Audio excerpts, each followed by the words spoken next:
검찰 독재 이야기. 황교익 선생입니다. 윤석열 검찰 독재 정부가 이재명을 구속하겠다고 나섰다. 최종에는 유죄가 나오지 않더라도 구속과 재판 과정에서 이재명을 조국처럼 회복이 불가능한 오명의 정치인으로 만들어 놓겠다는 의도이다.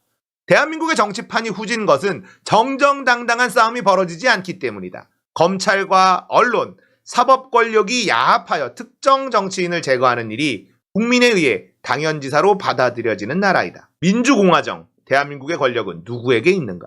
그들의 나라인가? 이 정당하지 못한 싸움을 구경이나 하고 말 일인가? 주권 따위 그들에게 주고 조용히 노예로 살 것인가? 하지만 노예로 살기를 원하는 개 돼지들이 겁나게 많다는 건 팩트.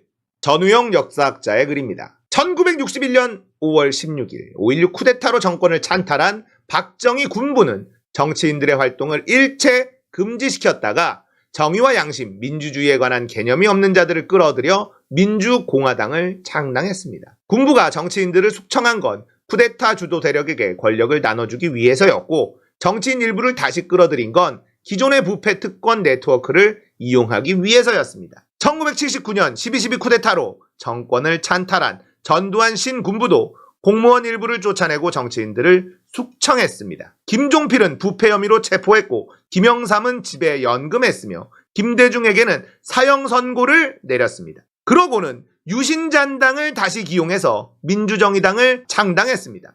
이 역시 신군부 세력에게 권력을 나눠주고 기존의 부패 특권 네트워크를 이용하기 위해서였습니다. 윤석열 정권은 여당인 국민의힘 단대표였던 이준석을 쫓아냈고, 당원 지지율 1위였던 나경원을 주저앉혔으며 안철수를 겁박했습니다. 심지어는 윤석열 씨를 국민의힘 명예대표로 추대한다는 말까지 나오고 있습니다. 윤석열 정권의 검찰은 이명박 박근혜 정권 때의 일들을 핑계로 온갖 혐의를 걸어 야당 대표를 수사하다가 구속영장까지 청구했습니다. 선출된 정권이 쿠데타 세력과 비슷한 행태를 보이는 건 정권 주도 세력이 쿠데타 세력과 비슷한 생각을 가졌기 때문일 겁니다. 그들은 0.7% 차이로 아슬아슬하게 선출되었다고 생각하지 않고 자기들의 능력으로 권력을 장악했다고 생각하는 듯합니다.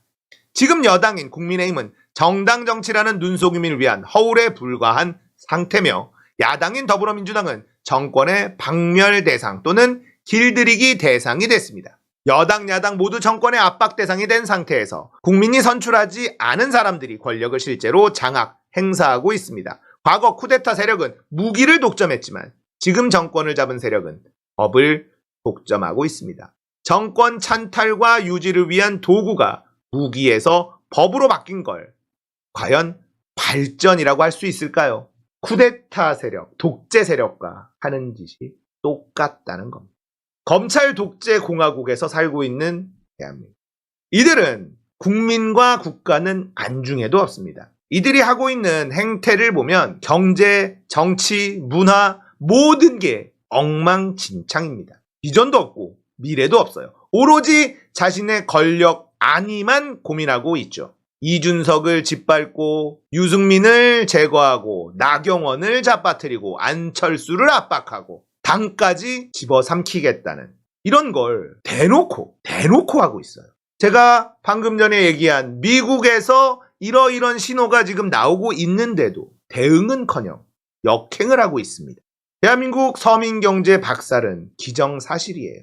어떻게 해야 될지 모르겠어요. 북한에게 선제 타격한다는 인간들이 국민들에게 선제 타격을 하고 있습니다. 진짜 서민들은 방법이 없습니다. 이번 찍은 분들 덕분에 대한민국의 서민들은 곡소리 나는 건 정해져 있어요.